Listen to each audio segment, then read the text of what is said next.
All right. I'm literally just going to watch this for the memes. I asked a question to the chat. Did they ask why the regen crisis is not for players but only for NPCs? And they answered it. And I don't know what the answer is, but I'm mainly watching to laugh at the current situation of some of the storylines and things like that, because the whole situation with Star Citizen right now is just super weird. It's in this obviously weird transition place where it's like they're trying to fix things but also keep you entertained at the same time, and sometimes succeeding and sometimes not, and the narrative team is kind of a part of that. So let's go ahead and unmute this and watch Star Citizen Live Q&A. The story so far, the story is you don't have a game yet, but okay.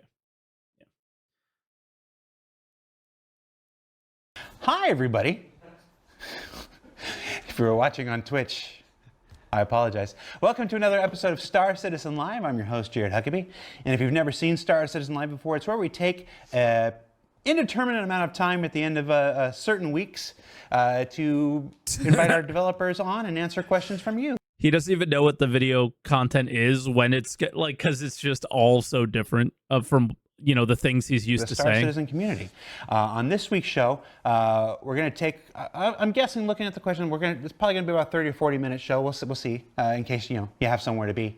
We have members of our esteemed narrative team, people who need no introduction, but I'm going to anyway. Dave and Will. Dave, how you doing? This guy is so cool. Good. Will? That's my intro? I never met Dave, but this dude's so cool. Look, they're not all going to be winners, and most of them won't be. Dave, Will, because somebody's show is everybody's first time. Yep, sure. Give me a second to parse that. The mustache. And somebody's last time. The mustache does nothing for my performance. Tell everybody who you are and what. I mean, it's probably because you aren't doing much performance anymore. I mean, I don't know how many videos have we had this year? Like 3? What do you do for Star Citizen? My name is Dave Haddock. I'm the narrative director here at CIG and work on Star Citizen, Squadron 42. Basically, work with the team to flesh out, build out the universe, write the dialogue, come up with characters, come up with storylines, fiction, lore, item descriptions, all sorts of fun stuff. Okay. Yeah. And I'm William Weisbaum, assistant narrative director. I do what Dave does, but just backwards a and little in smaller. heels. Sorry. I jumped in there. So this week's show, we put up a thread on Spectrum as we normally do, and Will has one of the new haircuts in the game. Collected questions. Before we get into the questions, I want to start. I want to do a lightning round of some of the questions. A lot of the questions that come in tended to be more feature related. Tended to be, why don't you do this? Why? I wonder why. Because it's a fucking video game. I wonder why they're feature related. I wonder why. Because maybe the community wants to play the damn game. Why don't you do that? Why don't you do this? There are a lot of questions that all have variations of the same answer and whatnot. So, as we'll obviously be taking some questions from the chat here as well. So, as to help guide those chats, the chat questions, and to help explain to those who submitted questions in Spectrum and are like, well, why didn't they answer my question? It was voted up more. I want to talk a little bit about the difference between those questions and why the answer to almost all of them is pretty much the same. Why has CIG not taken feedback from their community when things like this happen and recognize the obvious important questions or the things that people care about is you actually making the game, yet they refuse to do so? So some questions or have refused to do so. I do think they're in the process of actually trying to do that now, but yeah. Are there plans for any cutscenes in Star Citizen? Yes. I think we'd all love that kind of stuff. But those resources are currently tied up finishing Squadron 42, the cinematics team, the facial animation team, all that stuff like that. And so that priority has to be there because that game is one that absolutely requires. To me, that makes watching this show already kind of worth it. Because we know there's going to be an MSQ or main story quest in 1.0. Worth watching the show because it kind of tells you that for the main story quest they might actually want to do cutscenes, which is like, oh, okay. Requires that, and where Star Citizen, that's a a nice. I wasn't to have expecting kind of that. Any plans to integrate the Galactopedia into Star Citizen, help players keep track of the ongoing narrative in the game? Yes, always yes, been obviously yes. something we'd all love very much, but that requires feature work and UI work. Again, both of those teams are working on not just finishing out Squadron 42, but bug fixing and optimizing the performance of the PU right now. So this year is a big push towards performance optimization and bug fixing. So we're really trying to hold back on introducing new features to the PU for at least a great portion of this year while we stabilize that. So again, something on the list, but is it more important than getting base building and crafting and our engineering finally in and stuff like that? So it'll be farther down the line, stuff like that. I thought Pyro Narrative had the planet strip mined. That's another thing where we had that story, that idea way back when the first They answered this on the forums actually last week. I think Will did. Version of Star Citizen where planets would never be landable. You were never supposed to be able to land on planets. You would just kind of go to a unique landing zone and stuff. And now we have these fully realized 360-degree planets and stuff. So with that, paired with where Planet Tech is at any given time, where obviously we're still in Planet Tech V4, we're developing Planet Tech V5 right now, means that these planets have to be realized in the tech that we have at the moment and stuff like that. So narrative. Should we go? Yeah. I'm doing the ones. I don't want you to. See what I mean? This guy's awesome. I'm setting a thing. I don't want you to have to. But that was a question they literally could have answered. I mean, that's why he's saying this. And I want you to know there's one time that he took over for Jared and did like a fantastic job too. Because he seemed to be very ingrained and in tune with what the community wanted to hear about, and like asked some really good like follow-up questions to questions that the community asked and stuff like that. Not that he can ever replace Jared. Jared's irreplaceable. It's not a knock on Jared, but at the same time, it's like, hey, that was definitely a question I could have answered, and I already literally have answered it on the forums. Tell people. Okay. I don't want you to have to tell people why these things can't happen right now. Okay. That's my job. That's and then just things Will's like really that. cool. So basically, a lot of the questions that are why don't you do this now, or seem like some really obvious choices, like wouldn't it be like he didn't even answer the actual answer. So would you like me to answer it for everybody here? Because this was on the forums. I posted it on Week in Review this Monday as well. Yes, I think it was Will that answered it on the forums, and it's basically or Dave, I can't remember, one of them did, but it's basically like, yo, we have these fully realized planets now, so it would be it's kind of awkward to tell players that they can't land on this planet that they totally could land on. My opinion is you should have planets that you cannot land on. I don't know from a tech standpoint what they would need to do to make them kind of look nice from far away, but ones that you can never actually go into their atmosphere of or whatever, because in the real world we have pressure and radiation or toxic gas or whatever, right? Reasons, what heat that's like super extreme, reasons that we couldn't go to places like this, right?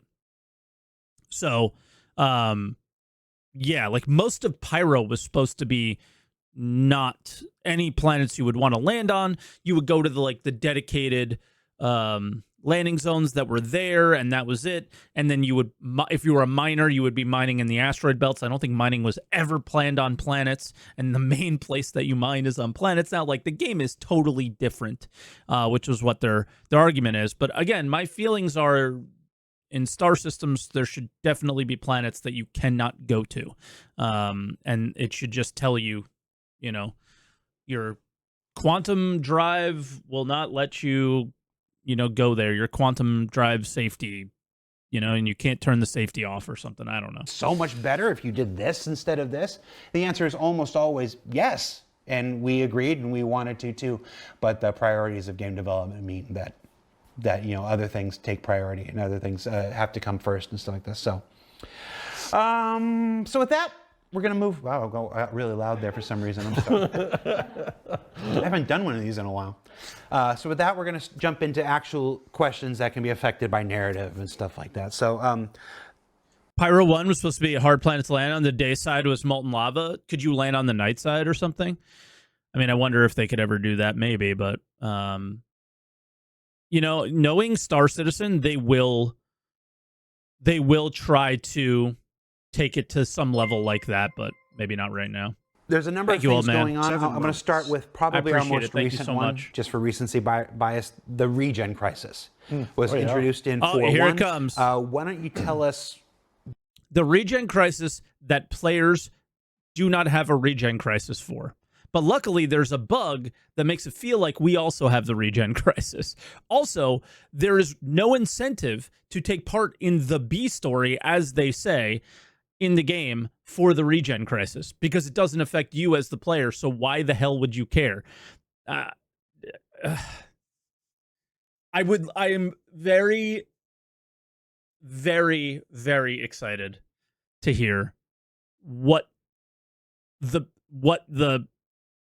response is to this, because this was, so far, of all the things that they've done, the least engaging, the least interesting, and the worst placement into from a game standpoint as well. Not even on the narrative side. There's literally no gain from participating in this story at all.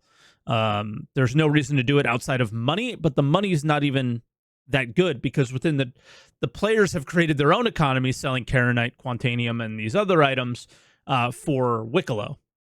So yeah, and the economy that we've created is significantly better than the one that they've created themselves, which is why they should stop creating economies themselves and allowing us to do it. But that's never going to happen, because the economy is actually played on the website. What the regen crisis is. So high level, was it 3 years ago? We had introduced this concept of regen. So it was a fictional way to justify why players are respawning.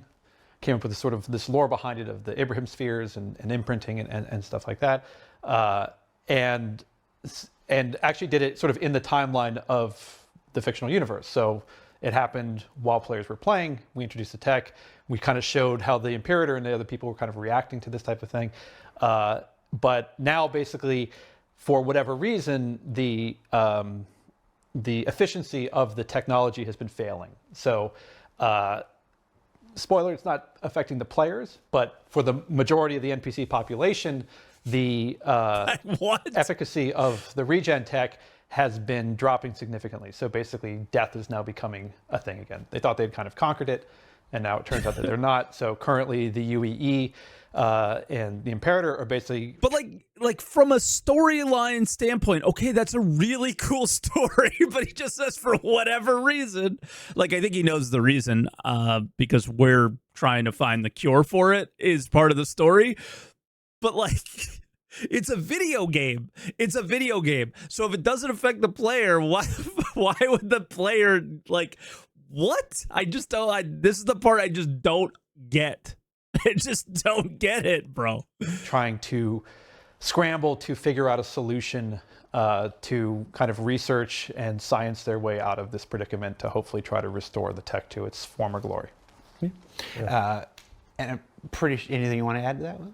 No, like during the run up to it, the tests and stuff, like as much as they tested the technology before it came out, once you increase the sample size to several billion, it started really quickly, like kind of showing the cracks, and all of a sudden, all these people who thought they had their imprint safely stored away in a hospital, because everyone went out and got their imprints to protect them, it wasn't until they put it to the test months later that they realized that the imprints had gone bad. And so it's kind of like, you know, these small incidences of like, oh, this whole shipload of people got into a wreck and none of them came back, and like, that's weird. And then it started piling up to the realization of, oh, this technology is not as dependable as we first thought. And you kind of ran into the thing too, where people were starting to, you know, effectively get kind of cocky of like, oh, it doesn't matter, I can go and I can fly my ship into a wall and bounce back and everything will be okay. So not only that's like the players. Whoa, that's just like the players. That's crazy.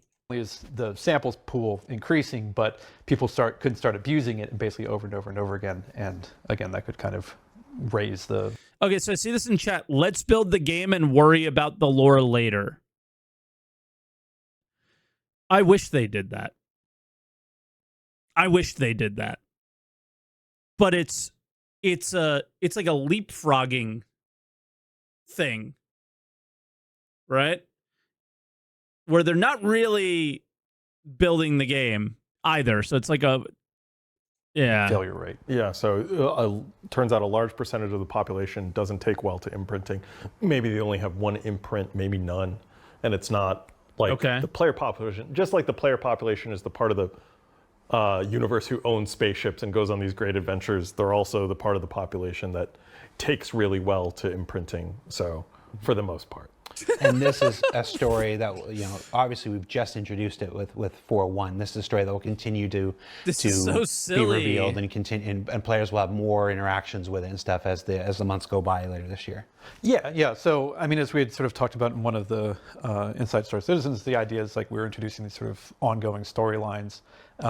And so this is sort of the inciting incident for what we're calling kind of our B story. So it's, So this is just the beginning of the B story, and maybe that's why it's not very engaging, because we'll be engaging with it more soon. Let's see what he says. The threat of the regen crisis is kind of looming, and it's sort of moving pieces around the board, whether it's corporate interests, government interests, stuff like that, to kind of make decisions that the players will get to kind of see as they kind of go throughout the universe. Ancient Sail says, all this lore and background story over 14 years had zero representation of this in the PU. When is this content going to represent this? That's literally what the whole line in mind for, that this is the reason you're going to these Hathor places and stuff, and the reason you're searching. I thought I was going to give stuff to Wicklow because that's a rewarding experience. Again, like, are these guys just making movies or something? Like, what the fuck are you guys doing? What are you guys doing? Are you making a video game? Like, what the... how is this real? I can't believe that a lore SCL could rile... Like, I don't give a fuck about this game right now. Like, at all.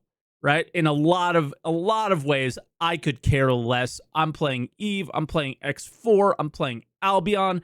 I want to play a couple other games. I want to play Oblivion again. There's so many fun games out there right now that normally I wouldn't get worked up about this stuff. Like, I basically was like, I'm not watching this today. I don't care. But then I was like, I want to hear what they say about the regen crisis, because it just seemed like such a weird choice. Like, there had to have been 100 possible stories you could have chose from, and you chose the only one that wouldn't affect the player in any way, at least for right now. So it makes it feel super goofy and super weird, but maybe it'll be more engaging shortly. Hopefully it is. It's just, I'm now understanding where we sit. We're citizens and they're not, or something. Like, we're this special breed of human that gets to fly spaceships while others do not. It's now getting really muddy and really weird and really goofy. And I love the lore of Star Citizen. I love these guys. I thought everything up to this point made perfect sense, and then we just made one weird choice. So whatever, right? Hopefully this A-B story is a passerby, but here's the thing. Wicklow is not. Right? Wicklow is not going away. So I'm gonna go back a little bit, and then we'll watch. Let him finish. Pago, stop feeding the comments on the YouTube channel, okay? Because you pause so much, you don't let them finish. I know it's a React video, but it's like, it's the whole point, bro. Holy shit. Before that this is the reason you're going to these Hathor places and stuff, and the reason you're searching for these minerals and whatnot is to feed into Rayari. Yeah, and there's going to be other ways that we're going to kind of start tying into this stuff a bit a bit more. Yeah, where 'cause you players are have gonna to. be able to see the ramifications of it in the universe. Yeah. And hear yeah, NPCs you have to. discussing it. And Yes, you'll start to see more NPCs coming online. Again, the answer to, I bring up ancient sales question because the answer to that is essentially the same as the answer for the first 3 questions of the show. It's basically those development resources need to become available for us in order to manifest this stuff more fully into the verse. And we'll have some chat later on about Then why introduce the storyline at all at this point if you don't have the resources? how we're going to do that and stuff like this. It's just it's one of those things where we shouldn't stop creating. Confirm Mike only pauses to farm YouTube interactions. You only type that to farm. So don't pay attention to him. Because money, I mean, there's no way that the Rayari thing has anything to do with money, right? It's their attempt at literally creating a storyline in the game. It's the exact opposite. It's their attempt to have you engage with the game and the game alone. And maybe that's why I'm so riled up, because it's such a poor attempt at it. Story. Because you really want I really wanted the choice between Wicklow and Rayari to make sense. And yeah, pause one more time, I dare you. As Oh, just like trying to get a good anything else. face. We shouldn't stop adding mining to the game. We shouldn't stop adding salvaging or combat or whatever. And the tools that allow us to make those things better will continue to develop as each patch goes on. The tools that will allow us to tell our stories better will continue to evolve as the patch goes on. That's so disconnected from reality. It's not that you don't have the tools to tell your story. It's that you chose a story that you don't have the ability to tell. That's what people are like, this doesn't make any sense to me. Why did you do this? Like, we get that you don't have the tools, right? But you chose a story. Which the next question doesn't here make says, why sense. doesn't the regen crisis affect the player? Will kind of answered it. I mean, it's mostly just for the fact that the players do need to respawn. I mean, it's still, regen still factors into the original Death of a Spaceman thing. So there is still that idea that, you know, your imprint kind of integrity will decay over time. Mm-hmm. And so we will still kind of feed it back into that original mechanic that Chris had talked about all those years ago. But it was mostly just the fact that it was, you know, players need to respawn, otherwise. You know, right now in the alpha state of our game and whatnot, there's we're being completely. It'd be a bit too punishing. We're being candid. The game is plenty punishing enough in a lot of places. Then why without choose us the introducing story this at all? On top of that, plus again, There has that's to new be feature other work choices. and stuff. This And we is just so and as silly, we've said since February of this year, like this isn't the year of too many new feature works. This is the year of stability and performances like this. Is the regen crisis a precursor to Death of a Spaceman? Is this, when this storyline wraps, will it have some? Bro, like, am I crazy here? Am I crazy? But like, the ship production line broke down, and unless you deliver Karenite to Crusader, there's no Crusader ships available for rent or for purchase in the game because they can't create them. And you can't, you know, maybe it takes significantly longer to recover your ship or something like that. Or yeah, in general. And that could even have been a test for things like not insurance, but like claim timers. Like, bang, we made the claim timers much more punishing. But if you guys all go out and do a line in mine, you can recover, you know, make it, I don't know, like something that actually affects the player. Some effect on Death of a Spaceman when it gets introduced? I mean, don't want to spoil. Fair enough. Stay tuned. Keep playing. Yeah. I tried. All right. How does it make Has something to do with Death of a Spaceman that this major crisis with regen is largely ignored by the UEE, and they expect a bunch of randoms to solve it for them instead by knocking down all Hathor sites with the fleet? So, yeah, like, what is the UEE doing? I mean, they're doing a lot. It's mostly the thing of like they're the effects of what they're doing are probably behind closed doors. They're happening in other systems and stuff like that. Again, we have a we are limited to the standard Pyro system right now. yeah. So they're certainly up to a lot, trying to incentivize corporations to find a solution and incentivizing the population to help the corporations in scientific research and finding the resources and stuff like that. It's just, again, it's a player-centric experience. UE so during the obviously crisis is sleep. Yeah. we're focusing on I mean, they're putting a lot of resources, the UE is putting a lot of resources into trying to fix this crisis. But the player isn't necessarily going to a UE research lab to seeing what they're doing. No. We're coming up with ways that the player can participate in this regen crisis. And you will be, without spoiling, you will be going to some research labs, in the future. They may not be UE. You currently go to them now, right? That's the missions that are given. Yeah, this is very weird. I think this is the intro to it. Research lab, but you're gonna be seeing what other people, like we've heard what Rayari is doing. You're gonna start seeing what other factions and corporations are doing to attempt to address. Other factions and corporations. Do we have any other science factions and corporations that we're even aware of in the game currently? Maybe Pyro ones? And the reason why Rayari has all these funds to spend on these rare resources that players are excavating right now is because the UE is putting extra grants, funding right? through Addison into researching how to fix this crisis. Yeah. And for the regen crisis, is the player going to be focused on helping address it, or will players also have the chance to investigate why it's happening in the first place?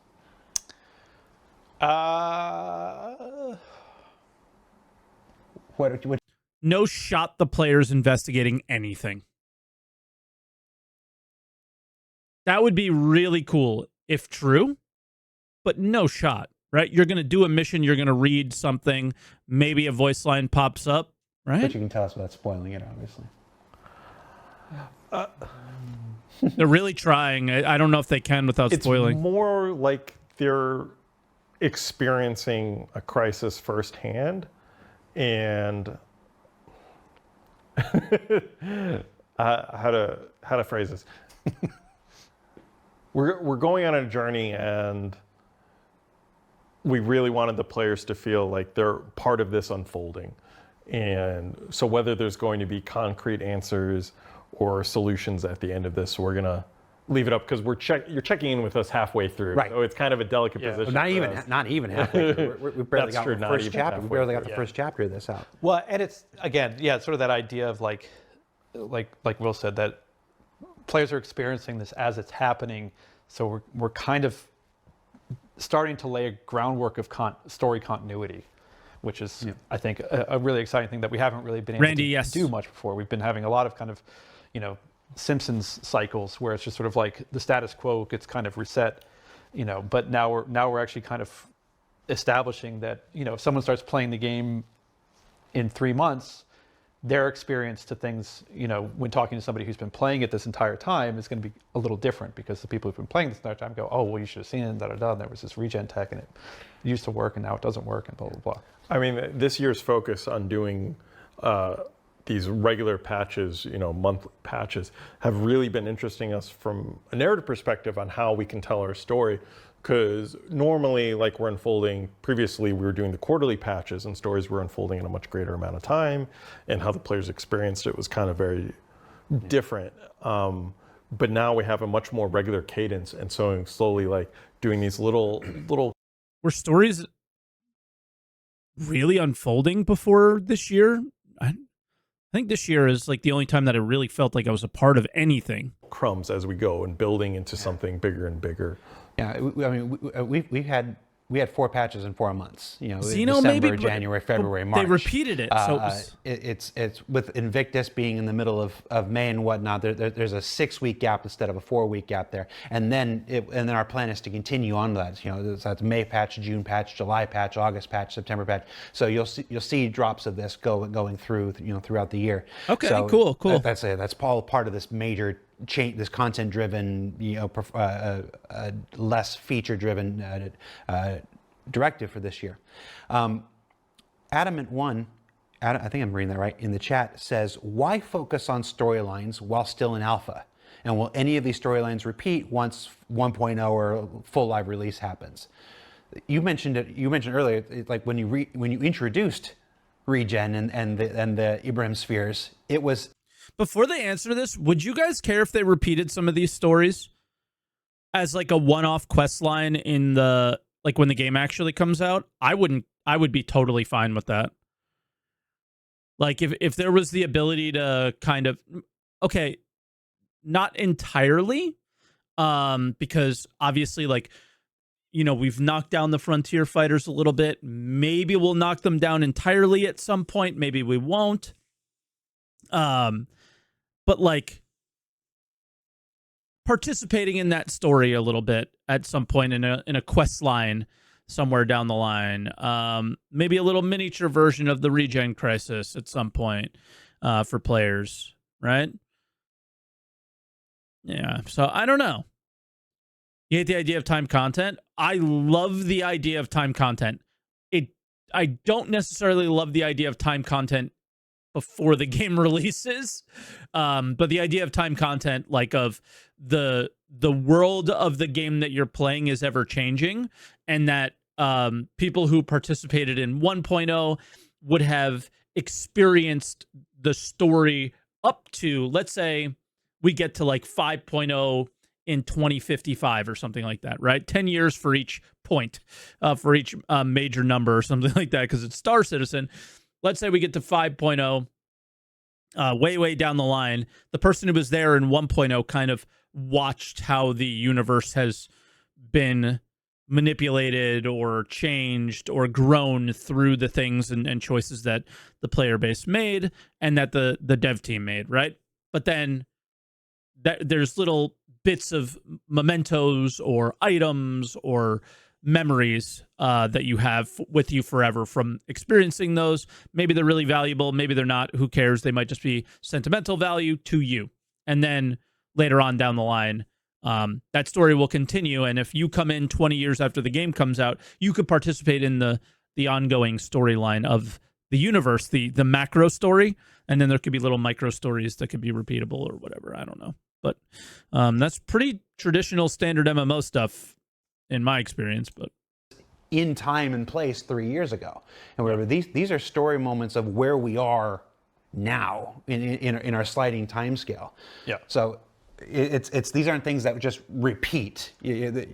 Well, it's also that, yeah, I mean, it's also a thing too. I mean, some of the stuff I think, you know, I mean, we had things like Siege of Orison, which were single events that we would repeat because it was a fun game experience and stuff like that. So I think it'll probably always be kind of a balance of that. Yeah. Like a line in mine is kind of an evergreen location.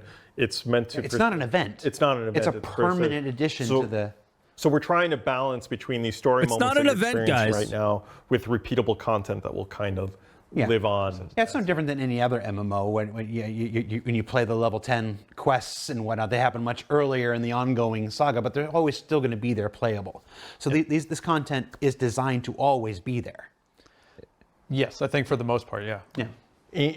In the groundwork that we're laying with this new content, even if there's a story mission attached to it, we're taking the content itself and figuring out how to reuse it in a repeatable, playable experience.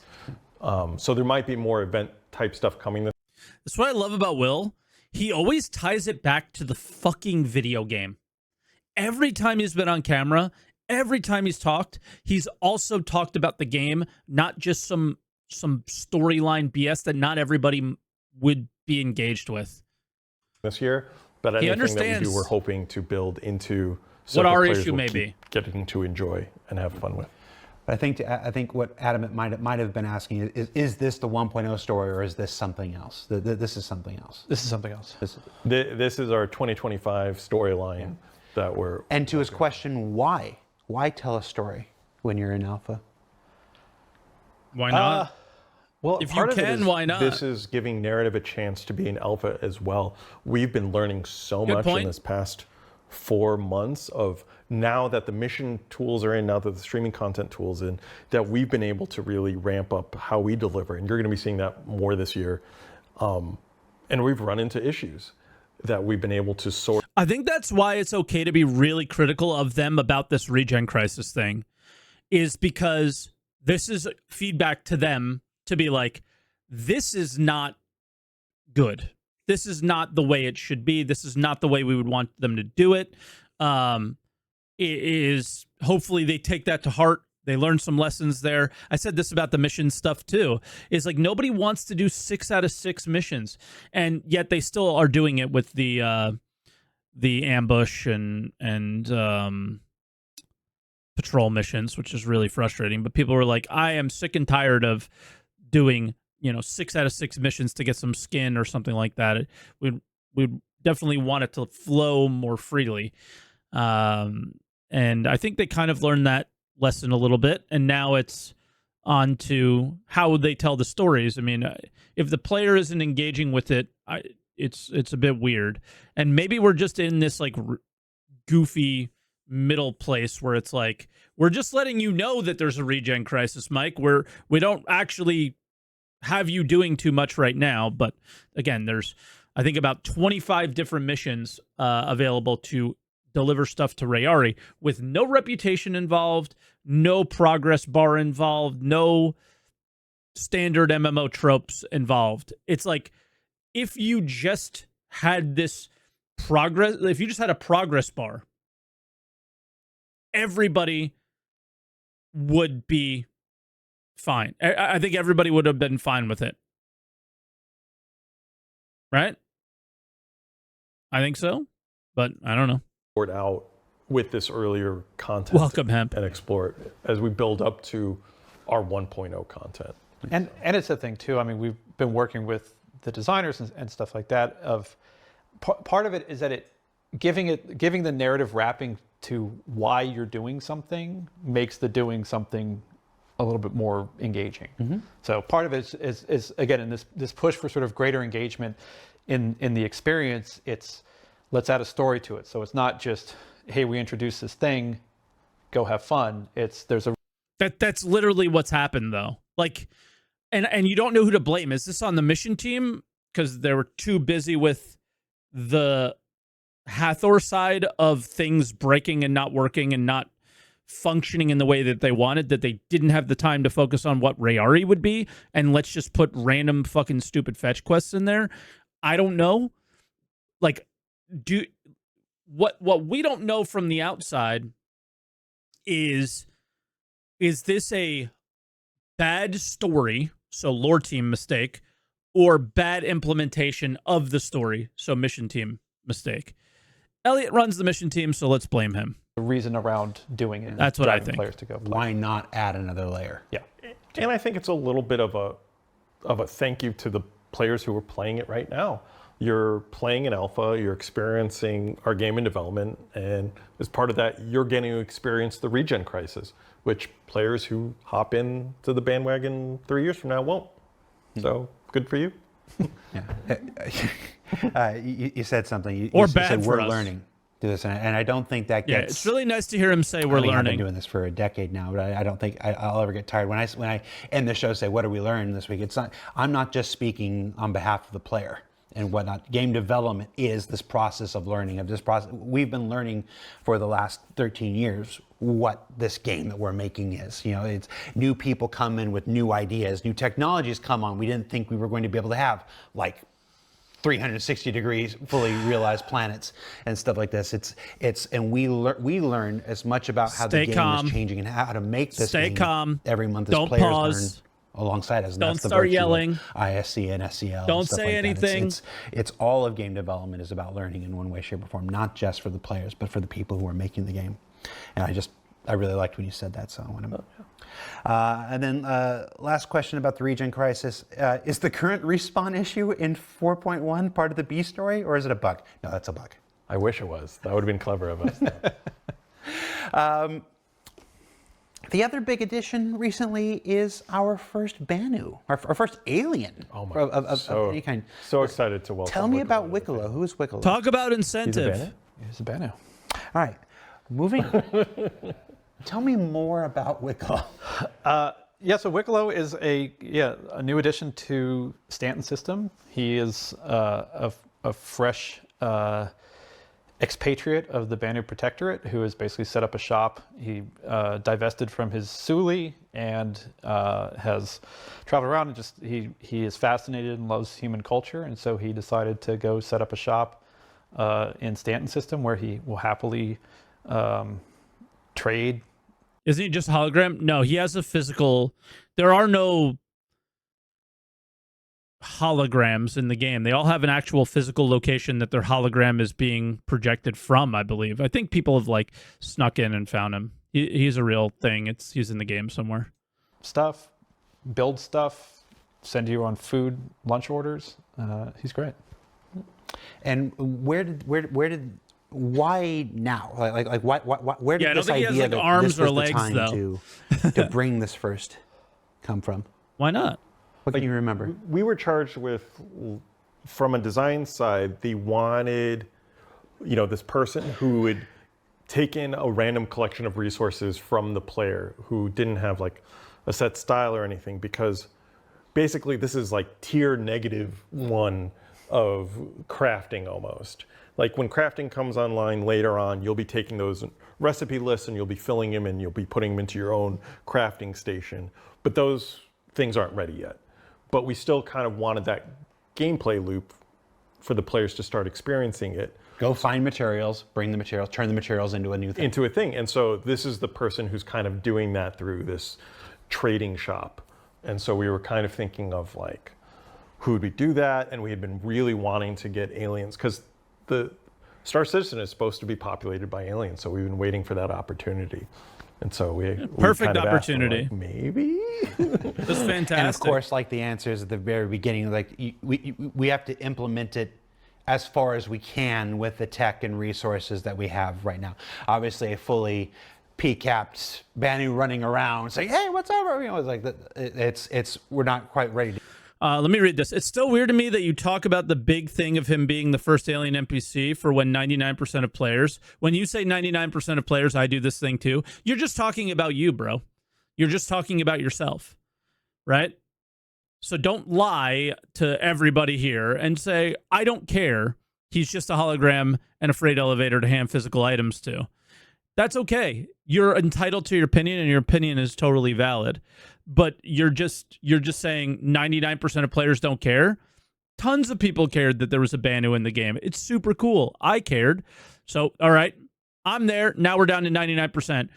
Are there any other people that care? Because there's about 30 people playing Star Citizen, right? So, it's okay to care and it's okay not to care. For me, I care way more. And it's weird that Will didn't really mention it this way and called it like tier -1 crafting instead of like, it's really cool that you have a barter. It's very, very cool to have a barter in the game. And because bartering is this whole extra layer that, I guess it's like kind of crafting, kind of not. But it's also just trading, right? Which is cool. And I think from a gameplay standpoint, that is like this piece that you have in a lot of other games. It's like really, really important, really, really cool, and really, really useful. I don't like the way that they're doing it necessarily right now, but I think it's only because they have one. I'm really like kind of yearning for the day that we have that back end deal, at Grimhex in the basement somewhere, trading some military grade items and getting back some, tweaked quantum drive or shield or something like that, right? Some illegal gun or I don't know, something cool. That's one of the things that comes to mind, or even the simple ones like, hey, I spend a lot of time on Hurston.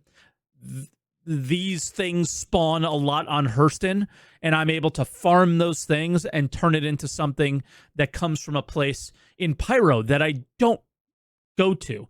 Like, there's risk and reward, right? That should exist in the game, but there should also be the opportunity for a player who doesn't necessarily want to take a ton of risk, but is willing to take the time that, like, and maybe an extensive period of time. Like, if I farm so many desert, what's the name of the cow? Space cow. We'll just call them space cow eggs. Then you're able to get more, I don't know, maybe you're able to trade for some material that's somewhat more exclusive to Pyro, like a Stellaron right now, right? Maybe you get a few SU of Stellaron, so it's worth it for your craft. Maybe not the quality bar that you would find in Pyro or something, or maybe it would be, but that's the idea of a barter is super strong, super useful. Yeah, quasi grazers. Yeah, that's the name of them. And I think there's so much opportunity for them to allow players to engage with the game in unique and different ways. I never want to take away the enticement to a place like Pyro for players. Like, I feel like Pyro should always be that place you want to go, but maybe you're a little bit too risk adverse to go there. And the reason you want to go there is for certain items, certain things that are exclusive to that area. So it is enticing. So you take the risk, you have the heart pounding moment. But yeah, I think the days of heart pounding moments are completely gone at this point, based off of To do that because the those way they're doing resources are stuff tied now. up with So. those. Well, it's Who knows? just the, Fuck the it, just- yeah. I mean, we PCApped him. I mean, he is Do fully whatever. PCApped. But yeah, like needing what is the animation rig, the The walk full cycle, custom rig for a you know, banner. is something that hasn't been made. I mean, again, That's even why the, he's just the, ahead. Okay. The sculpt from it was relatively quick because there had been sort of development on it, but not a real intensive like game ready asset made. So, I mean, I think some very ingenious people found a way into Wicklow's room and discovered that Wicklow wasn't quite all there yet. So, for those not in the know, he's currently a head and a torso that sits behind his desk talking to you. But that's going to develop more as we get more time to put him in. And hopefully one day he'll be walking around his emporium interacting with you is our long-term goals. So, What Suli did Wicklow belong to in his past life? I mean, I figure it was some kind of like fabrication Suli, because again, just to that's what he's been trained on and he knows how to do. I actually don't know if we've ever really delved into like the naming conventions of Sulis, but it's usually after the person, the owner. Yeah, Right. The items Wicklow asks for don't seem very thematic. Can you explain why Wicklow wants a good these question. particular commodities? Seeing as he's a collector, I feel it would be more fitting if he requested rare loot from the loot pool or something like the artifacts and war medals you can find. For the shipper wars, you should War have medals to are turn on the in list an now. in-game purchased one or an exact hangar ship. Basically, this person's got a lot of ideas, but basically the question is why is Wicklow after these things that he is and not collectible items to add to his? Because he's menagerie? fabricating. because right? he's also a fabricator. He's not just a collector. He's also He's literally building producing the his ship. own items, and these rare resources are something that he desired, or maybe someone else wanted to trade with him. There's kind of several excuses. It's also partially in metagaming wise. It's the timing of his release is with the Mine and Line event, so we wanted something to tie it together with that. So it was kind of convenient. It's the intention with each patch that the things that he's looking for and ask for will change and stuff. In fact, in 411, we're introducing literally war medals are part of it. Guild script, a different like physicalized currency that players will find throughout the universe, and he'll accept. The opportunity there is so good. But they're only using it with Wicklow right now. I just really hope there's barters for the Mercenary Guild and for the Council, and I'm sure there will be. He'll accept those. Spoilers. It's my effing job. It's also in the PTU. It's also important to remember too that and this was one of the kind of beautiful benefits of him being a Banu is that he's kind of eccentric. So to me, the thought of him going, hey, I want you to bring me like 30 pips cans, some Karenite, and a burrito, like made sense for him because it's just like he's kind of weird that way. I mean, even for a Banu, I think he's on the eccentric end of things because he's living alone out in human space without a Suli. So like it's kind of. And for a little behind the scenes, I'll add. like one of the suggestions of this person was like, for vehicle rewards, you should be able to turn in one of the ones you've stolen and get it like this. He goes, we actually did look into that. We ran into a technical issue where the freight elevators couldn't destroy an item. So you load something in the freight. We actually tested. We actually intended to do something. Bro, the freight elevators have been destroying our ships since the moment you put them in. What do you mean they don't know how to destroy an item? What? I love that they looked into it. I'm just making the joke that we've literally been dealing with that bug for so long that it's kind of funny that he says that. I know he means intentionally. Do not take me so seriously, fucking YouTube commenters in Twitch chat today. It's obviously a joke. Maybe it's not. Maybe I'm that good of an actor, but I'm not acting. It was just a goofy joke, right? Like the amount of times I've left my hangar and my ship has been destroyed in the ASOP. Jared, just go look at why that bug happened and make it happen. Yeah, but I love that they looked into this because you guys know about like 7 years ago, Luke Presley sat on camera when they put in like Brio's breaker yard. And they said like this would be the place you would bring your stolen ships to like sell them to be broken down for money and shit. And I was so hyped for that. That seemed so cool. Not necessarily for like broken or stolen ships, but ships that you just like find out there in the verse, right? Like that is such a cool little gameplay loop is, hey, you strip it down for what you want and then you sell the rest to a Brio's breaker yard, right? I think that would be super sick. So the fact that they looked into this just tells me like, hey, you know what we're looking for. Like that, you'd load it onto the thing, it would come down and come up with something else, but it kept coming up with the existing item, and you just kept duplicating stuff. So we inadvertently created our own asset duplication thing.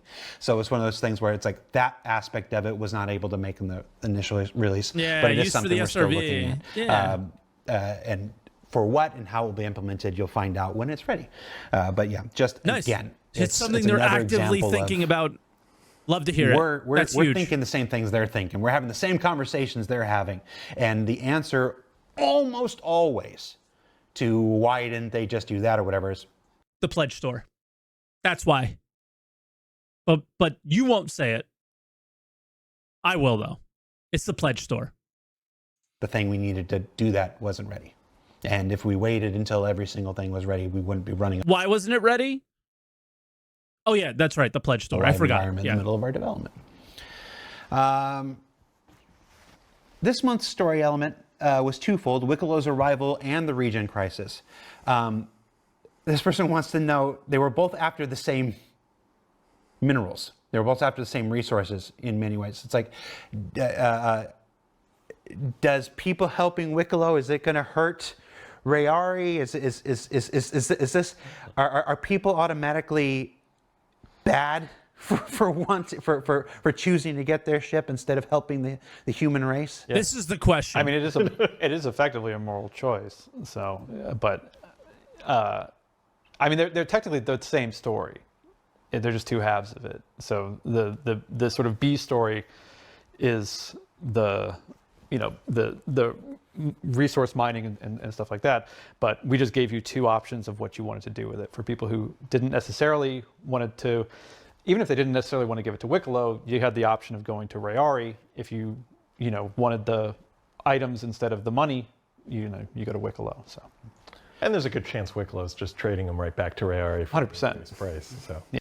This is so weird because again, the money wasn't good enough at Rayari.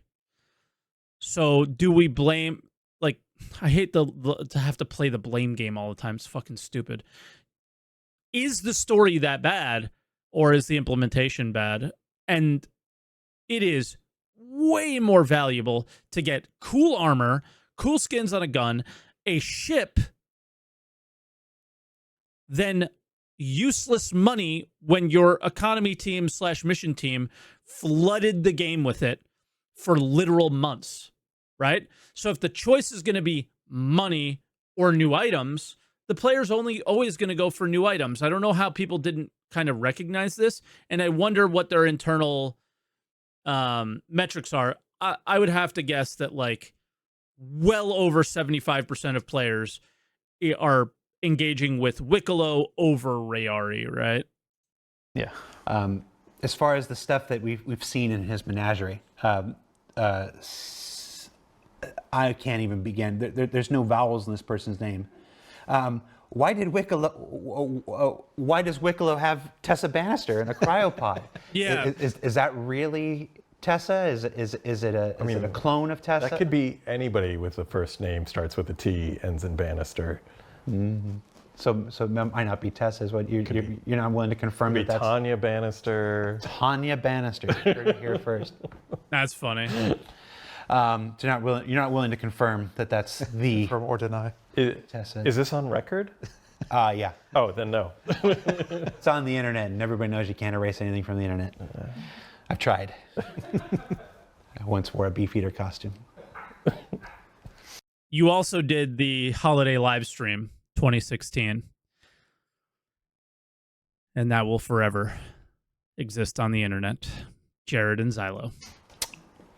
Vlaz Villainous, a longtime viewer in the chat, says nobody cares about NPCs. Give me my ships.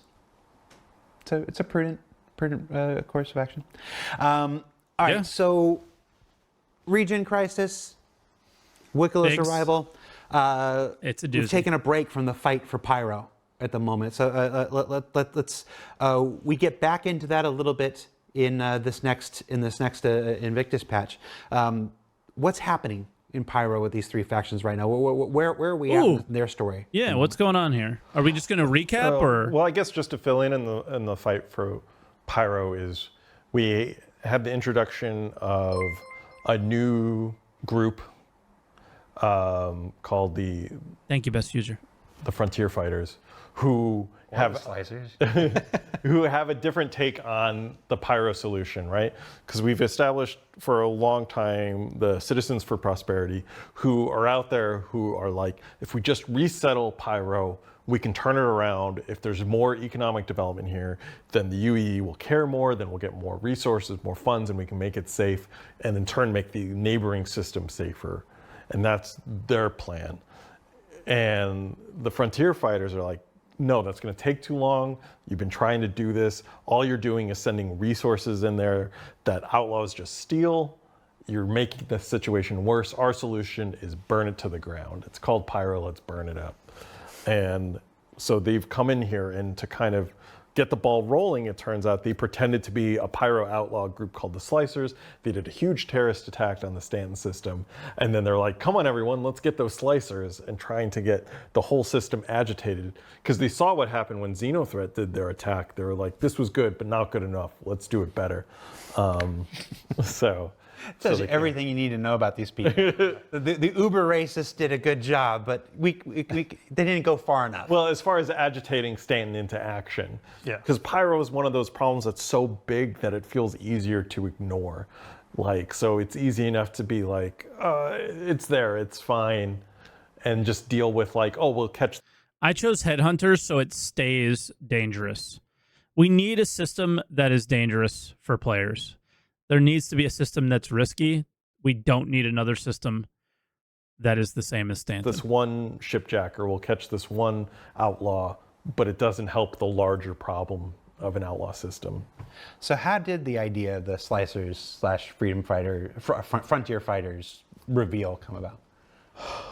I believe it was a conversation with design. They were basically looking for they had built this sort of series of missions that were supposed to kind of build up towards the release of Pyro system. And so there was that initial thing of the like, oh, you can pick from these three, and then suddenly they wanted to make it shift to two. So we had to kind of figure out, like, look at kind of their outline of how they wanted to do things and figure out like, all right, well, how can we phase it from 3 to 2? And, you know, all right, it sounds like the narrative hit team's all of job the is markers that impossible. they needed to hit, and then tell a story that could be fun, that would sort of, again, the goal was, hey, Pyro's coming out. We want people to go to Pyro. So how do we incentivize people to go storming into Pyro? And it's been one of the things we had actually years ago had talked about a similar thing for Xenothreat as well. of them taking over like the jump point station and then fleeing into Pyro. And so it was basically, the Navy gave you the go ahead to go in. So it was like a bunch of missions for players, but it's the same type of thing. Like, you know, figure out a storyline that would ultimately culminate with the invasion of Pyro. And so we sort of circled around this idea of the Frontier Fighters being a much more hardline version of CFP, basically. And then, you know, and talking with design, kind of came up with this hook of turning them into the villains, basically. So turning Frontier Fighters into the bad guys, hence why you had to fall into CFP or Headhunters. And I'm glad I asked that question because you answered exactly what I was hoping you were going to say. Thank you. This idea, looking at the questions in that thread, I think sometimes there's this idea that everything starts with narrative and everything, you know, it's like everybody. I got a question for the chat. Do they ask the question of, like, Jared came on camera and told us, you know, what you do now will affect how the Pyro system looks forever. And then we went to Stanton to go do Wicklow and Hathor and shit. So does that question get asked? Do they respond to any of that? That would have been the #1 question for me. Else in the company has to do what you decide the story is, and that's not the case. it's not the case. This is a collaborative thing, and many people have a voice. Thank you, Mulgar. Good morning. Not me, or we'd have Jalopy, but other people have voices where we would like to do this, but that's something that happens quite a lot. Designers come and say, we would like to make this kind of content. We would like to do something like this. Can you help us find a way to fit that into the universe that you've created? And that's a big part of what you guys do. Yeah, that was supply or die, right? We were supplying a certain side, but then nothing happened. This question came from the chat, and it's in the Meyer was asking, Meyer, I thought better of you, man. Why can't we stay on the freedom fighters' side? Why Meyer, let us be the genocidal terrorists who want to just wholesale slaughter thousands and thousands and thousands of innocent people? Yeah, I mean, got to answer your own question. Yeah, the Frontier Fighters switching into a pure enemy faction. I know some people aligned with them and they wanted to keep working for them, but our idea was always to have them as an ongoing. Headhunters are in Stanton now. That's because of supply or die. Okay, fair enough. Fair enough. I wonder if they'll get to that. You know, the story so far. Okay, that works for me. That is a totally, sufficient step. And it would have been, but it wouldn't have been CFP. CFP wouldn't invade into Stanton. Enemy faction maybe not. For the rest of the story we're telling this Maybe year. it's not sufficient. And, you know, going forward, not every faction that you encounter in the game is going to be one that the players can actively work for. And there are these purely hostile factions, and we need them from gameplay reasons. Is that as the reputation system slowly evolves, we want a similar experience for players who always can arrive in a location and have someone to attack or who's attacking them without having to worry about how the reputation system is going to change how they behave or the dialogue lines, because there's a high cost with that. We do want to have some reputation-based gameplay where the player's alignment will affect the outcome or how they experience these things. Yes. But that's going to be much more controlled. It has to be within reason. Yeah. It has to be within technical reason, has to be within a feature reason, has to be within time. You know, the amount of time that we can invest into creating different variations. I mean, everybody that's ever played a video game that has branching storylines knows you can only have so many different branches and stuff. Otherwise, it just goes on and on and on. And it becomes impossible. I say that, and then Baldur's Gate 3 was like, hold my beer. You know, shout out to Baldur's Gate 3. But even there are. Shout out to Baldur's Gate, the CEO that, like, was it not the CEO that stood up and basically said everything that CIG is doing wrong and every other AAA studio is horrible and all these other things, and that's not real game development? That was Baldur's Gate 3, right? Limits, and that's like this. That was the Larian CEO. Limits in time, Shout limits out. in technology. Shout out to limits Larian. in functionality, and our own desires. It's I don't think we're not making a game where you can do absolutely every single thing in the universe. There's a game we learn every week, the game that we want to make. We evolve, Chris evolves, you guys evolve, we all have different ideas. The goalposts evolve. And we start to think, this is the kind of game we want to make and stuff as we see players react and stuff like this. And it's not just Sharon, stop talking, bro. You don't decide what game you want to make at year 13. You decide at year 1 and you work your way to making that game. That's what people gave you fucking money for, dude. What are you saying? I know it's live, and you probably misspoke. What are you saying? What the fuck are you saying? That is not how this works. That is not how this should work ever. People that gave you money in 2012, obviously there was that thread of, hey, we want to make the biggest thing ever and all that stuff, but that is just not how things work. That's crazy. Say that maybe someday down the road, you're not going to be able to join space Nazis and whatnot. But at this moment, where we're at, well, I will say no. That's my point. But at this moment, where we're at, it's like no, that's not something we're really looking for. But again, going back to the sort of the conversation about the guilds that we outlined in sort of the Road to 1.0 thing, there's going to be a criminal guild. If you are looking for that type of, underworld, we get criminal script dark now. side 4.1.1. Characters and interactions and factions and stuff like that, we have that. You will be able to work for those people.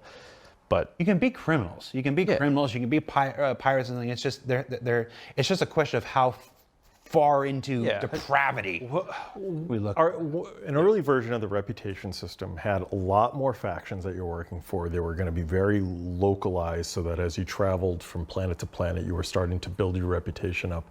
And it turned out like that level of complexity wasn't delivering on the experience that we wanted. So we kind of have pared back so that the faction. That's really interesting. I'm really glad we're watching this. So, all right. He's saying that building up your reputation with Hurston security, for example, wasn't really delivering on the experience that we wanted to deliver. You never started the experience. That's the part. Maybe from a lore standpoint, he might be speaking from, but from a gameplay standpoint, you only did missions and you only gained more money. Money in the game is useless because there's no economy. There's no progression. There's no video game, right? In many ways, Star Citizen is still, you go on the website, buy a shiny ship, create a vision in your mind of what you're going to do with that ship, and the universe is kind of sandboxy enough that you can role play that experience in your brain, right? That's basically what Star Citizen is for the moment, through some silly systems that they've put in, or tier 0 systems. That's what I mean by silly ones. And great. Okay, fantastic. Lots of people have fun with the game, and it's been largely successful because of those reasons, right? I firmly believe, especially when getting into the Pyro system, that having the system as a whole be the reputation that you're kind of building up, or with a certain company that maybe just works in that system, it starts to get a little dicey there, because the travel in the game really starts to hamper that experience. Fight for Pyro was absolutely brutal, with I'm over here on Monox, and then my next mission is on Terminus, and it's literally a 15-minute quantum travel because it's a very combat-focused mission. So unless I have a Polaris to put my other ship in and fly there faster, it's quite a grueling experience. So the idea originally, and this goes back to Luke Presley, original guy who was running the mission team, told us that the intention was that you would have a lot of content to do around Hurston, and you would be building up your not reputation and things like that around Hurston. You lived in Hurston, you worked in Hurston, you did what you do in Hurston, and there was all these kind of paths that you would go down there, and it probably came down to it's too complicated development wise, right? But still love that idea. So if it can't work, it can't work. I totally understand that. But I just kind of want to put that idea out there of like, you know, being a Crusader guy and, you know, earning enough reputation with them to get the blueprints to create Crusader ships, earning enough reputation and doing enough around Hurston to earn the blueprints to create Hurston weapons or other Hurston items and things like that. Now it's the Foxwell group is your entire bounty system. And again, nothing has changed to the point where doing stuff for Foxwell gives you anything. It's starting again. If you have not played 4.1.1, that the very beginning of that is happening. They are trying to make the game. They are listening. They are learning. They are doing better in so many ways. They haven't actually completed the learning and doing yet, but it's there, right? So I think it really shows in Pyro that it would be really nice to have, you know, maybe a certain faction in Pyro control this area, a certain faction in Pyro control that area, certain faction in Pyro control this area, and then I can kind of work within those and go out and do things or something. I don't know, but the travel time, basically what I'm saying is traveling from planet to planet is too painful to have an entire system be your play field all the time. I like the idea of a travel thing being more meaningful because I'm going to spend some time where I'm at. And currently we're being ping pong bounced all over the place, and maybe they could do something different there. I don't know. Will ideally have larger differences from each other so that you're not just shuffling back and forth between like 20 identical delivery companies. Like for 1.0, we want each, you know, company that you work for to have its own vibe, its own voice, and those are going to be the ones, and for you to grow along with them from system to system.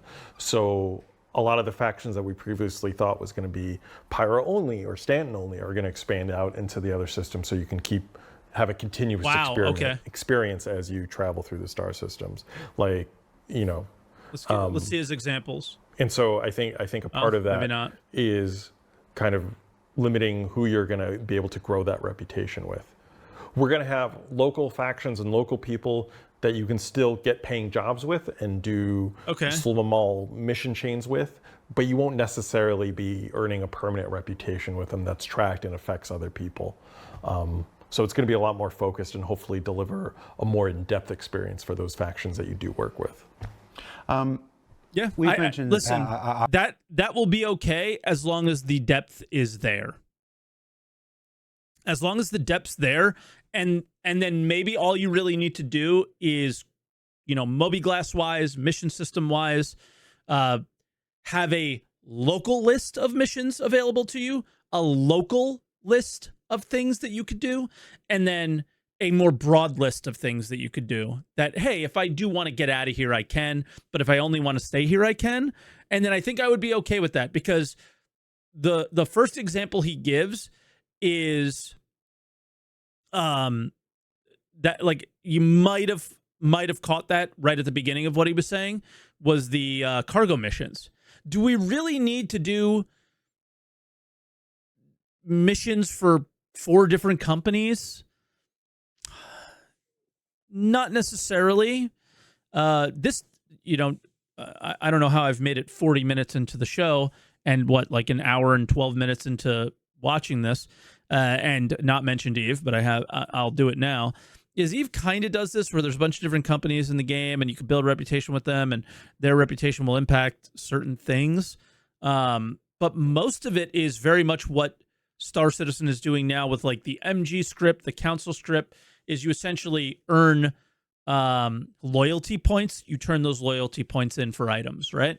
So Star Citizen is doing that, and it's just a matter of what we turn in script for outside of Wicklow. Right now, it's all through Wicklow. He's the only guy that we have. But if there was a council representative, if there was a Foxwell representative, then, or Bounty Hunters Guild or whatever, Mercenary Guild, I think it was, MG, right? If there was a representative for them that was more focused on what you would be doing for them, like FPS weapons and things like that, then it would just yeah, it would totally make sense. It would be totally cool, and it would be awesome.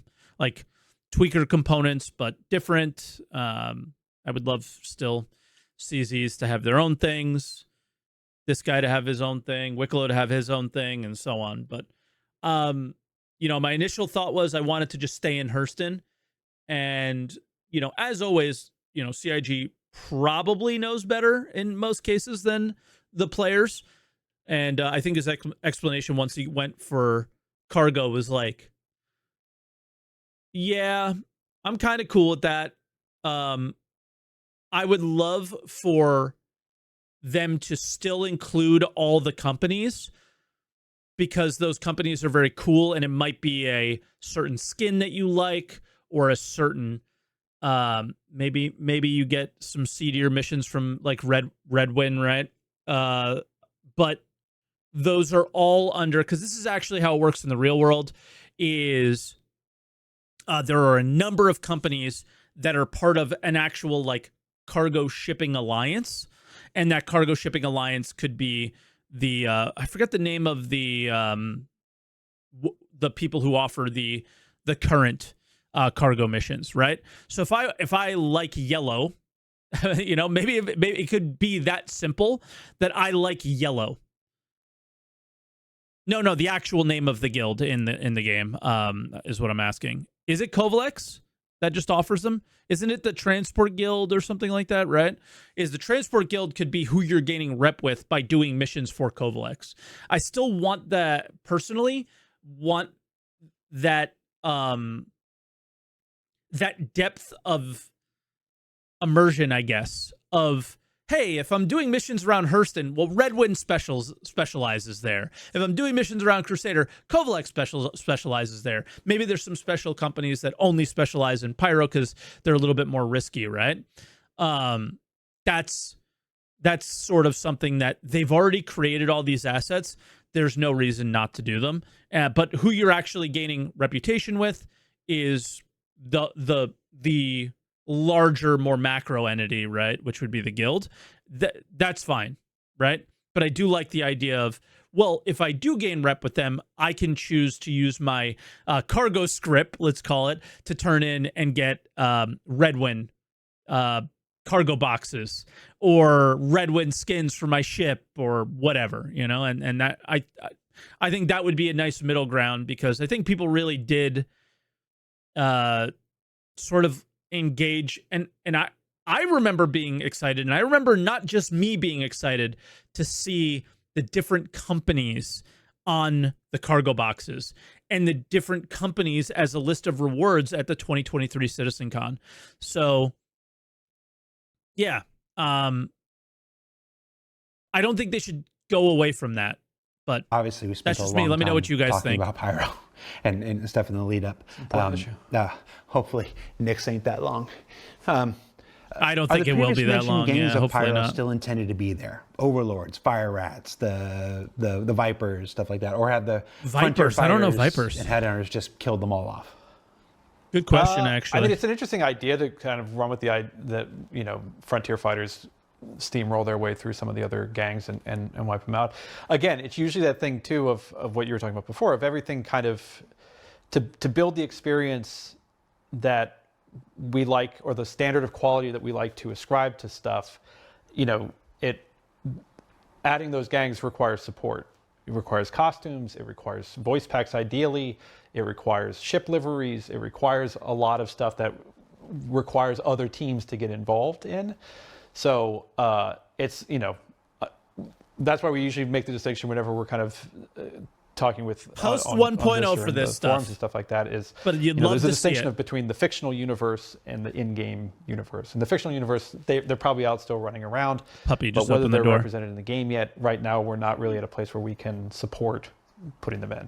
But as far as down the road, we have plenty of narrative room to have them show up and start having outposts dedicated to them. And I think it's about, now we've had the character art time so that they have really cool bespoke armor that makes me want to go engage with them and loot them. And right now we just don't have that in the schedule. I mean, you kind of see it like with the fire rats and the contested zones, like kind of how unique they can look. Like the work that they did on that, was was really awesome and shows basically where it could go. But yeah, but I do like the idea of actually saying that, you know, maybe we kill off fictionally My kill off one of the 63-pound gangs that puppy. Frontier Fighters gets a hold of them and stomps them out. It's also hard because we're dancing. Dude, post 1.0, the fire rats can build from their little area on a CZ all the way throughout the whole pyro system if they want to, when they have the support to do that. And that's the only thing that they're focusing on for, you know, a 6-month update, you know, like a big expansion to a storyline or something. But for right now, yeah, we don't need that stuff. And I think that the question is for the future. I don't think the question was for right now. And they kind of brushed it off. But yeah, I mean, that totally should be something that they do. Around a lot of things because of what's coming later this year. And so like that's, it's like we you know, it's been the struggle of these kind of shows for, you know, more than a decade now. We want to share, but we don't want to spoil. And especially this year. This year has been a big focus on in-game discovery, probably more than any previous year. And that's You release a PTU and allow half your community to post what the story is in Evo before anybody can even play it. And Wave 1 goes on for 2 weeks. Everybody posts YouTube videos. Everything's posted everywhere. And yet, you know, obviously not everybody knows. We've seen that plenty of times, but it's a weird dynamic, this whole thing. There are no surprises, but like, dude, the amount of like every time there's new content creators in the Star Citizen space, I literally especially on YouTube, I literally have to go, do not recommend channel, because they're just posting like the screenshot of a ship that's coming out, the story of this thing. Oh, this is how this mission works, and it's like literally in the title and thumbnail.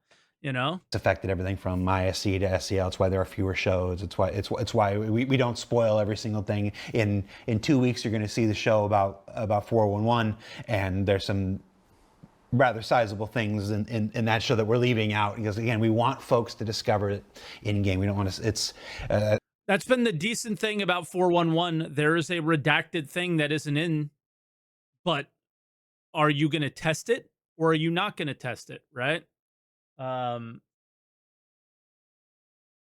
It's who knows. I think a lot of folks sometimes. I shouldn't say a lot of folks, but some folks sometimes forget that the product of CIG is not these shows. The product of CIG is the game, and where these shows. I wonder why we would forget that, Jared. Can we repeat? Can we repeat this? I just want to hear this again. I think sometimes people forget. I wonder why people forget. The product of CIG is not these shows. The product of CIG is the game, and where these shows just support and inform about it, but this is not. You know, it's. I just want to say I really feel for all the people who've been following along with the lore that we've been releasing for the past decade. Doesn't work with the Moby though. And seeing our development in real time, and they've always been representative of our thoughts at the time and our aspirations of the time. But we've changed, we've grown, and we've maybe unpopular opinion, but if you watch a video on a coming patch and spoil it for yourself, that's on you. What I'm saying is it's in the thumb without me watching the video. I'm being spoiled. Right? Because that's like the clicky part of YouTube where like you need to make I want to hear about that. So some people want to do it. That is on them. But it's just like, I find it funny that Jared thinks that hiding it is going to help, because what I'm saying is it doesn't. Learn stuff. So at one point we were going to have all these gangs and we developed them because that was what the idea was at the time. And now as we learned, it's like, oh, we want less better gangs. And so we've trimmed pare down to fit into that schedule, or we know how much developer resources it takes to do it to our quality now. And we've had to adjust it. That's not to say that they're cut or gone. They just might not be showing up in the way he almost said the product of CIG is the pledge store. I saw it.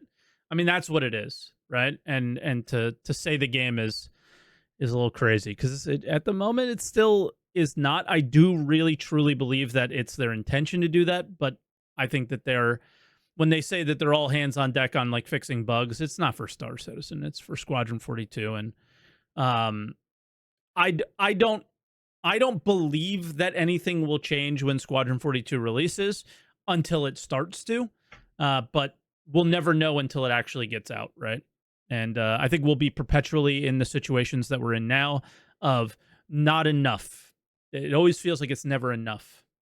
Common, we talk about this with the location lore, having to adjust and change to our new tech, and so yeah. I appreciate how difficult it is to be a Star Citizen lore fan and being like, wait, I thought it was this, and then like you told me these gangs were down here doing stuff, and and I don't see them, so I know it's tough. Plot C4 says, so without spoiling, Squadron 42 is not for this year. No, it's not. We said that at CitizenCon last year. 2026. It's not 2025. All right, so we got a little bit more time here. I want to do some rapid fire general questions here. This is different than the lightning round? Yeah, this one's you can actually answer. Why do criminal groups like to live in piles of trash? Good question. It was a good thing. I think it's a strong visual indicator to players that they're entering an area that's seedy and unwelcoming. Can we get a more Hurston CBD-like criminal group that is legitimate but not legitimate? Is to see trash littering around. I think a lot of times when you're fighting for your life, you maybe have more important things to worry about than picking up your protein bar wrapper. Yep. So. Yeah, organized crime kind of. Sorry, Vaz is like, but what quarter of 2026? When it's ready. Mafia stuff, yeah. How come gangs manage to borrow so many large military ships like the Idris every year? These manufacturers should fire their heads of security. Well, I mean, just look how many Polarises are flying around right now. But yes, they should. Again, Will is so ingrained in what's going on with the game. I really appreciate him. There are devs that know their game, and then there are devs here that do not know their game. This one knows the game in and out, and I just want to say, from a long time backer and someone who's been around for a really long time and really, really still believes that this game has a chance, way less so than I did at the beginning of the year, but still believes that there's a chance if some things turn around. I appreciate you, Will, like a lot. Their security system is truly horrible. Has the role of head of security even been invented? Does it exist in the Star Citizen universe? There's some fictional reason security They're just all chiefs? really gullible. They just walk in and they're like, hey, I'm supposed to take that ship out. And they're like, oh, okay. And just... There's some suspension of disbelief that needs to happen to how many times will Orison be taken over and sieged before they would just shut the city down? So it's true. We've had a lot of focus on the Pyro gangs recently. This person would like to ask if you plan to focus on each of the 4 Stanton corporations a little more and their stuff.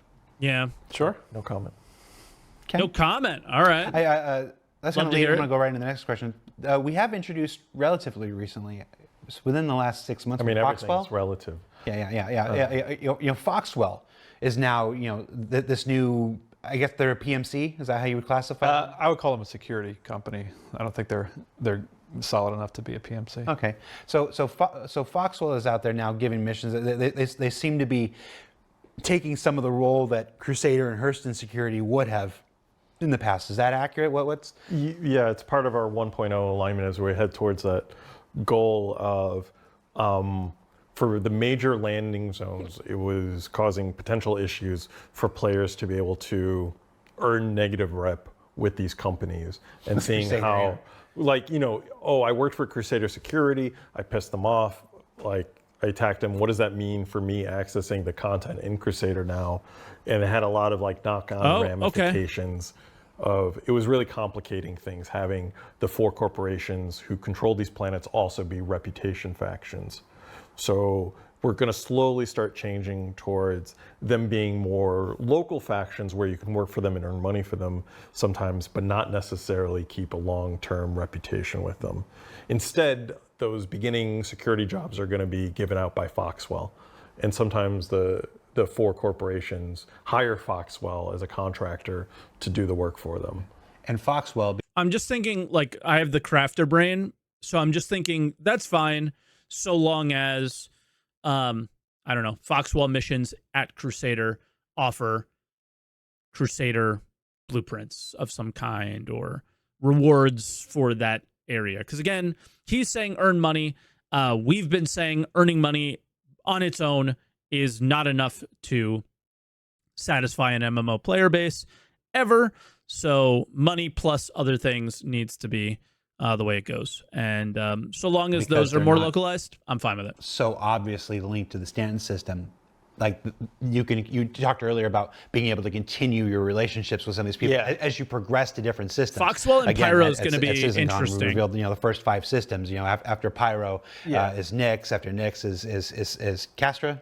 I remember that right? Yeah. Yeah. And then after Castra, Terra. So a relationship with Crusader when you're in Castra doesn't necessarily make a whole lot of sense. But Foxwell is somebody that you can build a relationship with and they can take with you as you progress.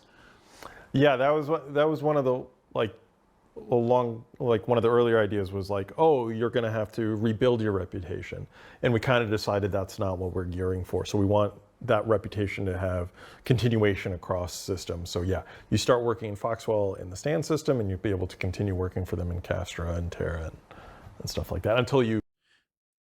What about if I worked for the council and I would gain negative rep for Foxwell, but I should also have this underlying crime rating that should not allow me to be in the cities of Stanton, should not allow me to just go to Security Post Correa and stuff like that. I mean, that might be a Foxwell place, but we want criminals' lives to be difficult in the game. We want them to be sort of less difficult from that standpoint in Pyro, right? Like I can land at the stations and refuel here and rearm here and all that stuff. But in Stanton, if you want to operate in Stanton and be destructive or be disruptive, then it's that should be the challenge of being a pirate, right? Like obviously bounties will hopefully improve from where they were, and especially from where they are now, which is non-existent, to, that's more what I would like to see. I think they overvalue their cities because they spend so much time on them. They want us to be there, I guess, but their cities have no life to them at the moment. So it's hard for me to, maybe they know more internally of what they think they can get done with them, but I just don't see it. Graduate up to a higher tier of security company who wants to work with you now. So. Okay. And Foxwell's a low tier security company, apparently. Have we seen the last of Xenothreat? No, for sure not. Probably not. They're like a bad penny. They are a bad penny. Last 2 questions. Why aren't there more non-combat focused storylines? So, granted, we've only been introducing this new story initiative just started this year. Yeah. And we're still in the 4th month of this very year. non-combat focused. So it's not like we've. Well, technically, it even started, I think, two months. I think we're in month 2 of the storyline. I would say with the start of Pyro and stuff like this, with the fight for Pyro and stuff. So we're really only 4 or 5 months into this initiative here. Well, but the missions have all been very combat. The story has.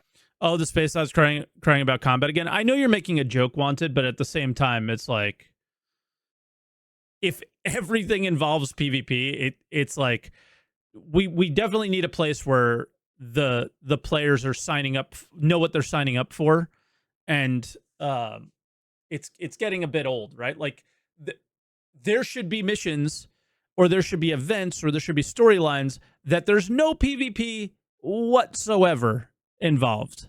I think they mean for Blood, just to be clear. He says there's a good amount of non-combat stuff. From the sandbox side, yes. But from the storyline side, from the mission side, there really isn't anything super, super solid. And yeah. Wanted says, I got 0 PvP and supplier died. That's on you. You could have pirated tons of times at multiple different locations. And if you didn't get PvP, it's your own fault, I guess. I completed the event entirely through piracy. Has been very combat focused. Even a line of mine, well, the A line of mine has more the first thing you PvP do is go to a than big Supply and Die central did. sandbox where you're forced to fight with a bunch of people. Yeah, I mean the from a high level, actually the beast But their intention for Supply or Die was for it to be PvP focused, and it failed. story, the science story, the regen crisis story, I think. is actually the non-combat one because it's science, it needs resources and and the Frontier Fighters one, which is sort of the A story, that is obviously much more focused around combat. So, but within each of them, obviously, there's going to be opportunities to do both combat and non-combat. I mean, again, like I think a lot of the systems for combat have already been sort of proven out. So I think that they're from, you talk to the mission team, but I think they're a bit easier to set up. So it's faster to iterate on a lot of adding a lot of combat stuff versus just mining stuff. But as far as I understand it, like the hope is that we want to have like a very nice balance between the two, that if you don't want to fight, you don't have to fight. Supply or Die, which was kind of a refrain from that A story, a little denouement where you take a break and we introduce thing, that could be done completely without combat. You were able to mine your way to completion and get all the rewards, or salvage your way to completion. Now, what other players allow you to do, that is the universe that we're making, but it was not exclusively combat combat oriented. There was a path for combat, a path where you could avoid it. Yeah. I don't know if I necessarily like that idea. I think maybe for the time being, with so few systems, and I don't mean star systems, but like gameplay systems, that if you're going to do an event, you're gonna want to give people options. But again, what they maybe are failing to understand is that MMO players especially are going to figure out what the least amount of friction or the least amount of effort put in to complete the goal is, and then that's what they're going to do. So Supply or Die comes out, all of a sudden everyone's at Magnus Jump Gate. And CIG's like, oh, I'm confused. Why is that? I don't know. Maybe we told you in the PTU that these missions are available here, or these commodities are available here, and they're going to complete the missions in 2 seconds.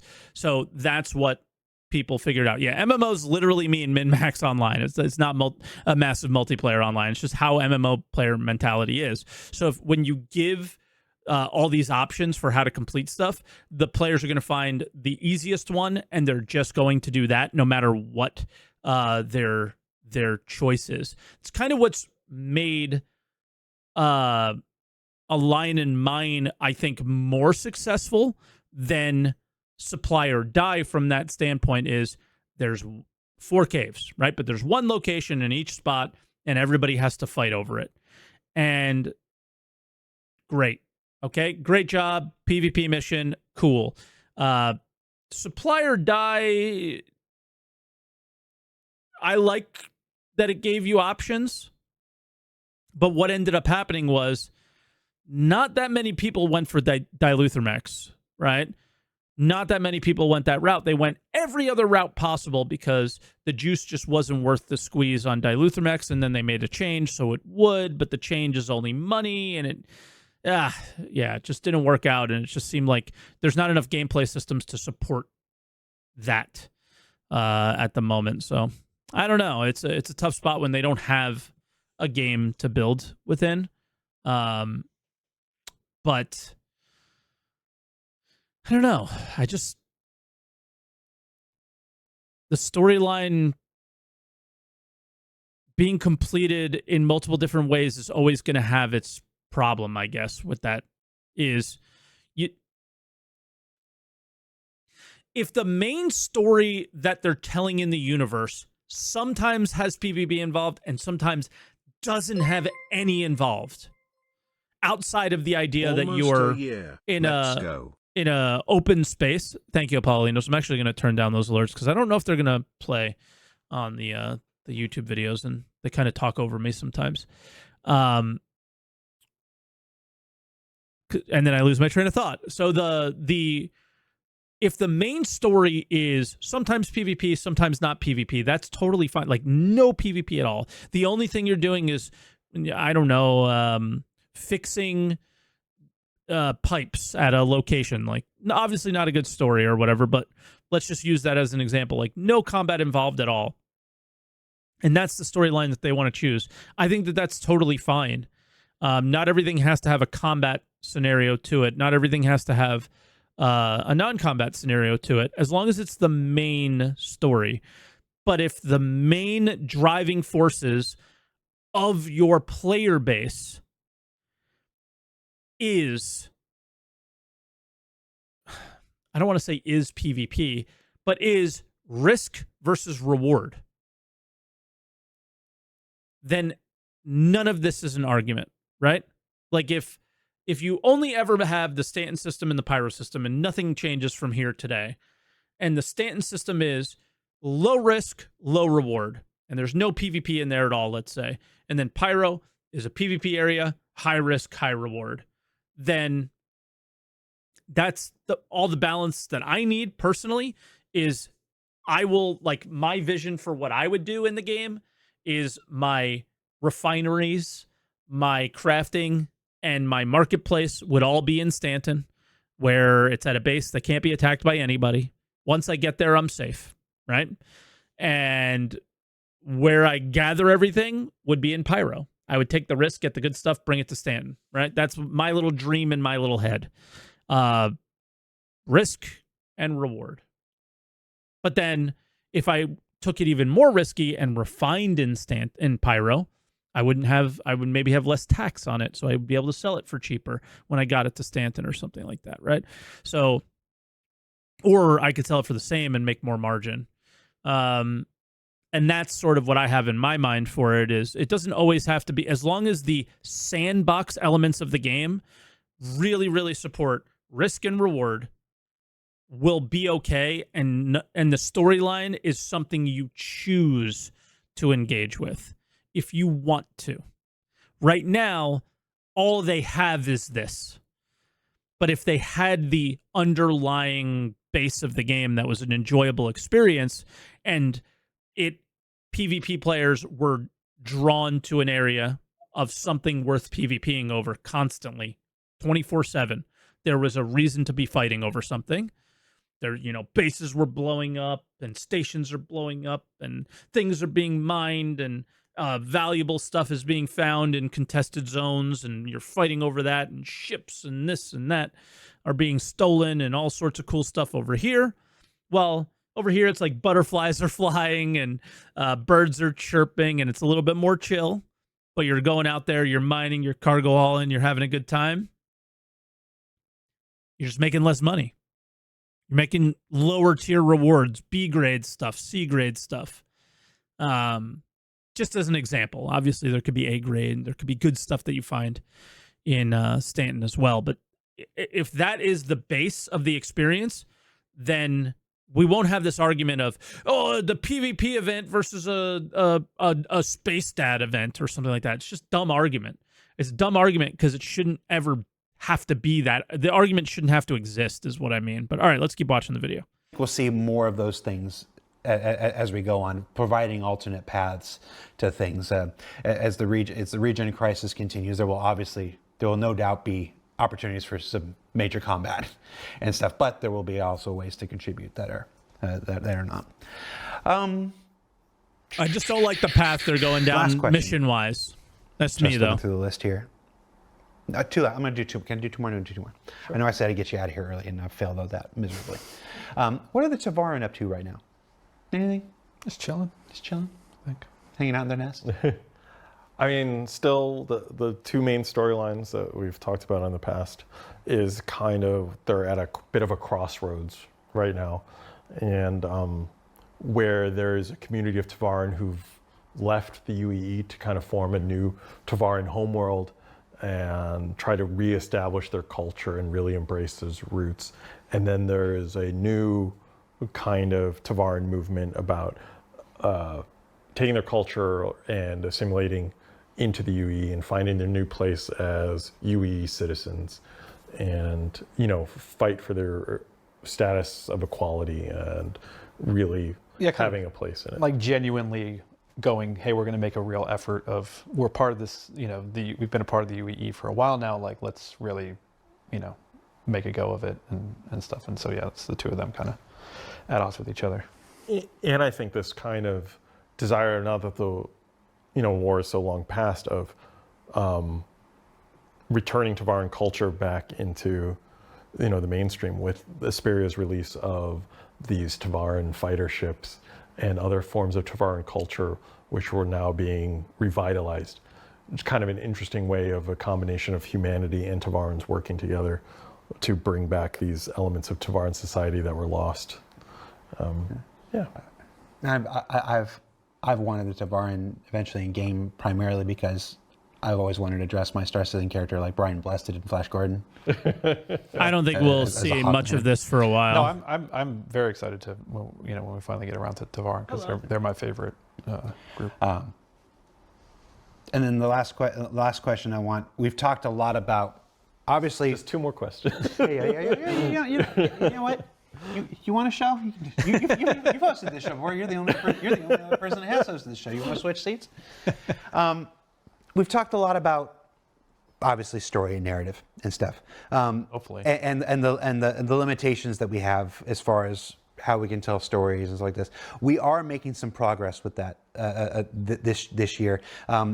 We do recognize that, while data pads will always be they're a part of every video game, every major story narrative video game I think I've played in the last 20 years. We do want to progress that more. Can you give us a preview of how we're progressing? What would be next? Just moving up the food chain. It's audio logs. Ultimately we want to get to be able to do video logs, like all that stuff. Because again, like it's the data pads are great because they're. I got to jump in the P2. I heard, at least it was written in the notes, that we could see faces now in the video logs for the missions. So they're easy. I'm going to be checking that out right after cheap, this. But again, part of the thing with this year has been creating greater engagement, and one of the main methods for doing that is having characters that you're interacting with. And so even if it's a one-sided thing, as far as an audio log or a video log or something like that, it's still you're reacting to a person rather than just reading text on the screen. Correct. It's way more engaging. With Wicklow, comms calls are coming back. You start starting to see some visuals, comm calls, and people being able to talk PTU to you, on stream is exposition. Wave 4. Folks who are playing 411 on PTU now. There's elements of that creeping into 411 as well, with some of the new mission content that's available in 411, where we're able to have these comm calls come and talk to you. You just mentioned audio logs. I think I'll go ahead and say it is our intention to add audio logs to the game before the year is out. I'll give us a big window there to implement it, but we do want to make it so it's not just picking up things that you have to read. It's things that you can actually listen to in here to help tell that story. And as we showcased in ISE with the performance capture episode just a few weeks ago, we are moving towards, we want to be able to get some of these broadcasts and stuff on screens and landing zones and stuff, and be able to push out. Instead of just Anna Demetriou telling us to go to fucking Crusader 7,000 times in a row, just for sanity's sake, yes, please.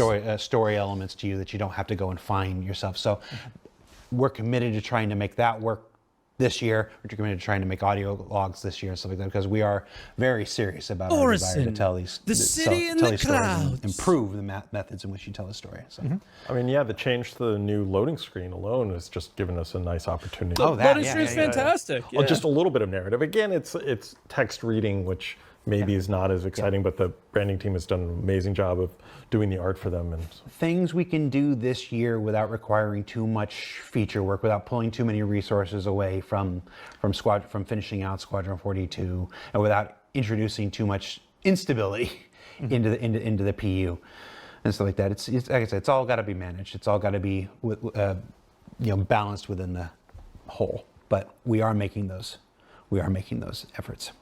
A few weeks, it was March 13th that episode came out. Well, look at you. You can read a calendar. I've done this is my 1,217th video for Star Citizen. I can't keep track. I don't know when the last one was. Cut me some slack, man. Finaro, that was the first comment Finaro has ever made in Twitch chat. And it's to be like, Jared doesn't know how to read a calendar. You've made an enemy today, Finaro. You made one comment. I don't know how long you've been a backer. Maybe you've been a backer for like 11 years. And today you made your first comment in Twitch chat. And you made an enemy today. I'm gonna melt his ships. Can I do that? Like, not all of them. There's just gonna be one that's gone, and you're not gonna know which one. You're like, what happened? You're gonna think it's a bug. I melted it. How do you not have a button for that on your desk that you can just press? All right, folks. Thanks for taking the time to be here for doing this. As a behind-the-scenes thing, Dave and Will have always been my foundation for these things. Whenever I need something and other folks are busy, folks have to cancel for whatever reason, stuff like that. It's something has to delay because it's not ready to be talked about or shown or whatever. The number of times I've had to go hat in hand to I wonder how many times that's happened. Please help me do my job. It was such a heartwarming statement, but also reinforced that we're never your first choice.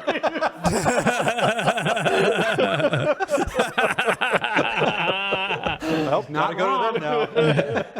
Not wrong. Again, because gameplay focus, obviously, right? So, David and Will, not my first choice.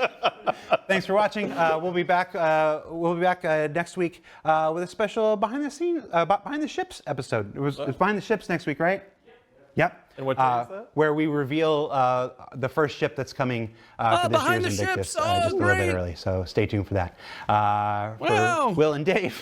Now again, not my first choice. So the content I am continues Jared to not be Huckabee. about the game and Thanks for continues to watching, be about buying and we'll see you next spaceships. week, everybody. Woohoo! Take care. Bye. Bye. Yeah, I don't have a lot to say about that. It was actually a much better episode to watch than I thought it would be. I thought I was going to roll through this really quickly, but yeah, it turned out to be kind of worth discussing because I play a lot of the game now, a lot more than I used to be honest, and it was just kind of